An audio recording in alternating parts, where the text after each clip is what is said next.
नमस्कार, मैं धर्म सिंह और आपका स्वागत है हमारे चैनल क्राइम सच्ची कहानी पर। आप सब बढ़िया ही होंगे। यह कहानी है 9 साल की जापानी लड़की की जिसे 28 साल के लड़के ने किडनैप कर लिया। और यह कहानी फरुता जैसा जापान का दूसरा केस है। जापान में 1962 में जन्मा साटो माता पिता की इकलौती संतान था।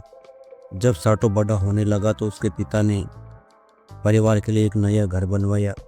इसमें उन्होंने 2 फ्लोर बनवाई। दंपति की उम्र काफ़ी ज़्यादा थी, इसलिए वे लोग ग्राउंड फ्लोर में रहते थे, जबकि साटो फर्स्ट फ्लोर में अकेला रहता था। उसने अपने हिसाब से अपना कमरा डिजाइन करवा रखा था, लेकिन यही घर आने वाले दिनों में किसी के लिए नरक बनने वाला था। दरअसल साटो बचपन से ही काफ़ी अजीब स्वभाव का लड़का था।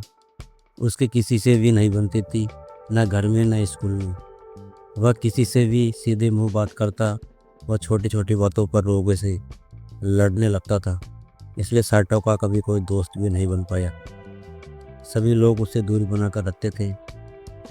इसके अलावा साटो को जर्मोफोबिया नामक एक अजीब बीमारी भी थी। यह ऐसी बीमारी है जिसमें इंसान को गंदगी से नफरत होती है। इसलिए जब भी साटो के पिता काम करके घर लौटते और उनके कपड़ों में उसे ज़रा सी भी गंदगी दिखती तो वो उन्हें लात घूंसों से मारने लगता। माता पिता ने उसका काफ़ी इलाज करवाया, लेकिन उसकी यह बीमारी जस की तस रही। फिर जैसे जैसे वक्त बीता, हाई स्कूल ख़त्म होने के बाद साटो ने ऑटोमोबाइल की फैक्ट्री में काम करना शुरू किया, लेकिन जल्द ही उसे निकाल दिया गया, क्योंकि एक दिन उसने अचानक फैक्ट्री के अंदर लोगों के सामने ही पेशाब कर दिया था। इसलिए साटो ने फैक्ट्री में माफ़ी मांगी तो उसे दोबारा काम पर रख लिया गया। थोड़े दिन बाद ही वह खुद ही काम छोड़कर घर वापस लौट आया। उसने एक दिन प्लान बनाया कि क्यों ना वह किसी लड़की का अपहरण कर ले। लड़कियों के बहलाने फुसलाने लगा साटो। जून 1989 में जब प्लान के मुताबिक उसने घर से कार उठाई और एक एलिमेंट्री स्कूल के बाहर जाकर खड़ा हो गया।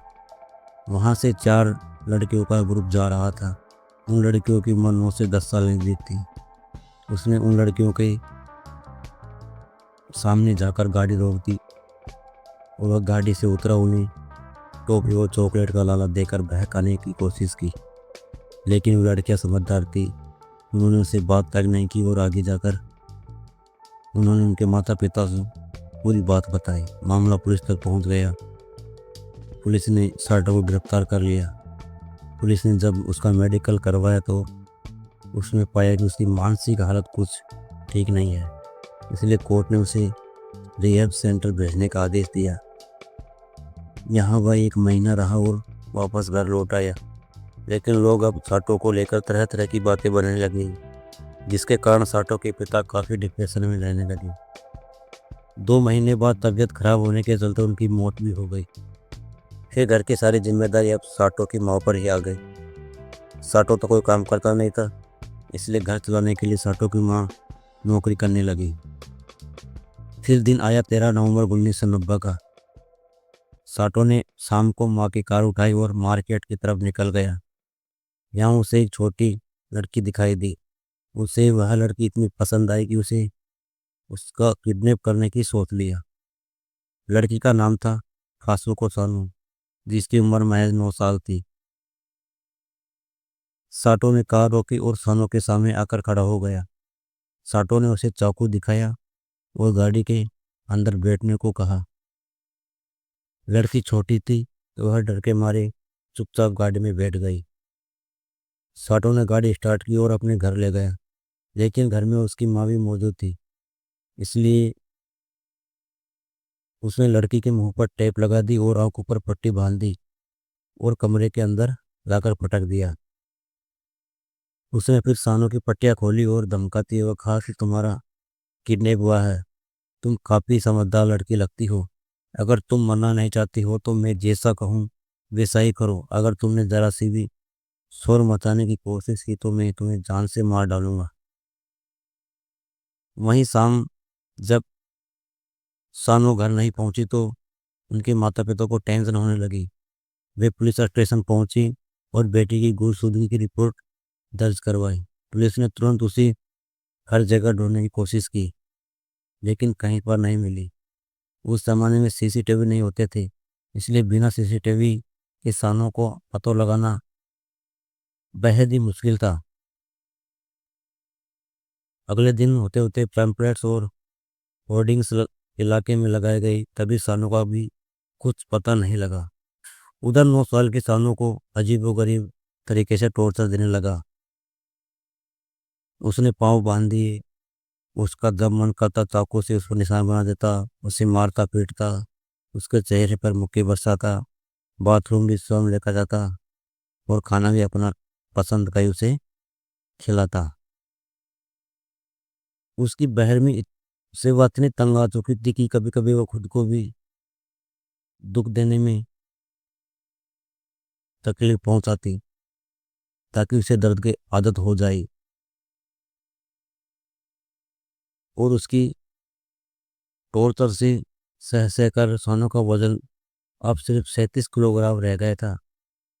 काफी दिन यूं ही बीतते गए। फिर एक दिन साटो ने सानू के पैरों पर बंधी टेप व रस्सी को खोल दी। सानू के पैर खोलने के बावजूद भी उसे हिला नहीं पा रही थी, क्योंकि उसके पैर बिल्कुल सुन्न पड़ चुके थे। उसे महसूस नहीं हो रहा था कि उसके शरीर में पैर है या नहीं।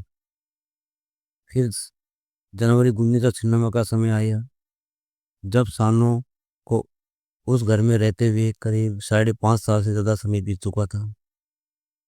वह वहां जिंदा तो थी, लेकिन एक लाश की तरह थी। तभी साटो की मां ने पुलिस को अपने बेटे के खिलाफ एक शिकायत दर्ज करवाई। उसने बताया कि उसका बेटा उसके साथ मारपीट करता है। पुलिस जब उनके घर आई तो उन्होंने साटो को नीचे बुलाया और डरते हुए दोबारा ऐसा न करने की वार्निंग दी।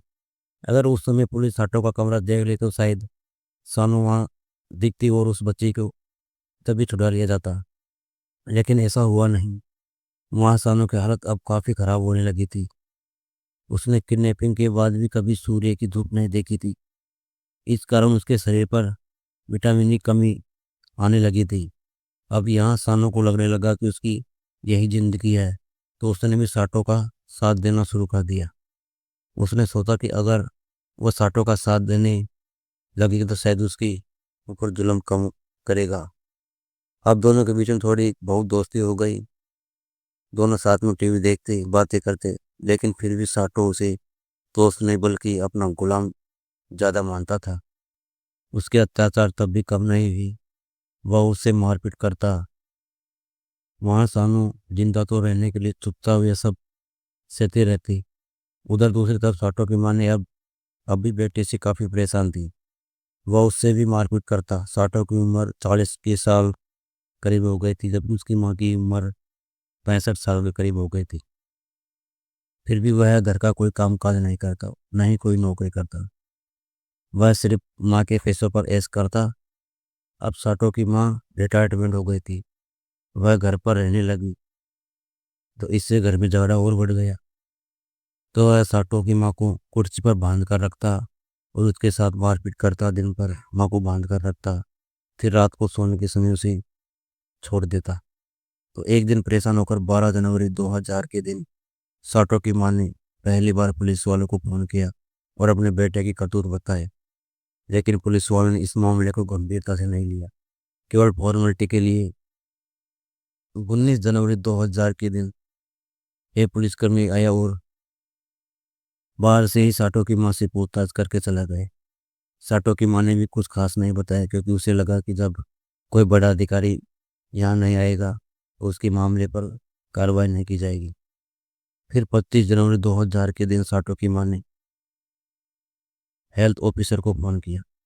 इसके बाद 28 जनवरी 2000 के दिन कुछ हेल्थ ऑफिसर साटो के घर आए। जैसे ही वे वर्कर्स उनके घर पहुंचे तो वहाँ उन्हें बदबू आ रही थी। तो तब साटो की माँ ने बताया कि उनका बेटा ऊपर वाले कमरे में रहता है। तो जैसे ही हेल्थ वर्कर्स ऊपर गए तो उनके होश उड़ गए। उन्हें वहाँ सानू बदहाल हालत में मिली। तुरंत पुलिस को सूचना दी गई। जब पुलिस वहाँ पहुंची तो उन्होंने तुरंत सानू को अस्पताल पहुंचाया। साटो की माँ से पूछा गया कि क्या आप इस लड़की को जानते हो? तो साटो की माँ ने कहा कि उसे इस बारे में कुछ भी नहीं पता है।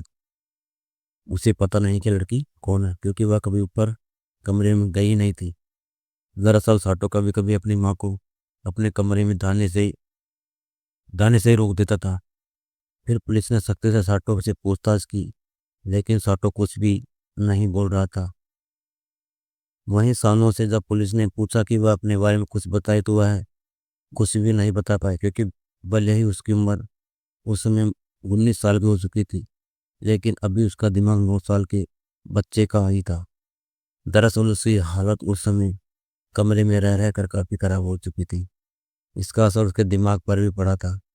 लेकिन कुछ समय बाद सानू ने पुलिस को अपना नाम बताया कि तो उसका नाम सुनते ही पुलिस वाले भी दंग रह गए, क्योंकि उन्हें अच्छे से याद था कि इसी लड़की की तलाश में 200 से ज्यादा पुलिसकर्मी लगे थे, लेकिन उन्हें वह बच्ची मिली ही नहीं थी। तो पुलिस वालों ने तुरंत सानू के माता पिता से संपर्क किया। वे बेटी से मिलने पहुंचे और उसे देखकर फूट फूट कर रोने लगे। तो 11 फरवरी 2000 के दिन पुलिस ने साटो को गिरफ्तार किया, क्योंकि उससे पहले पुलिस ने उसे इलाज के लिए अस्पताल में रखा था। इसके बाद पुलिस ने साटो को सबूत के साथ कोर्ट के सामने पेश किया। तो कोर्ट ने उसे सिर्फ 10 साल की कैद की सजा सुनाई, क्योंकि वहां अपहरण करने के लिए सिर्फ 10 साल कैद की सजा का प्रावधान था। लेकिन जब लोगों को इतनी कम सजा का पता चला तो उनका गुस्सा फूट पड़ा। उन्होंने साटो के खिलाफ उम्र कैद या फांसी की मांग की। तो लोगों का गुस्सा देखकर पुलिस ने उसके खिलाफ और गंभीर धाराएं लगाए। इसके बाद उसकी सजा बढ़ाकर 14 साल कर दी गई।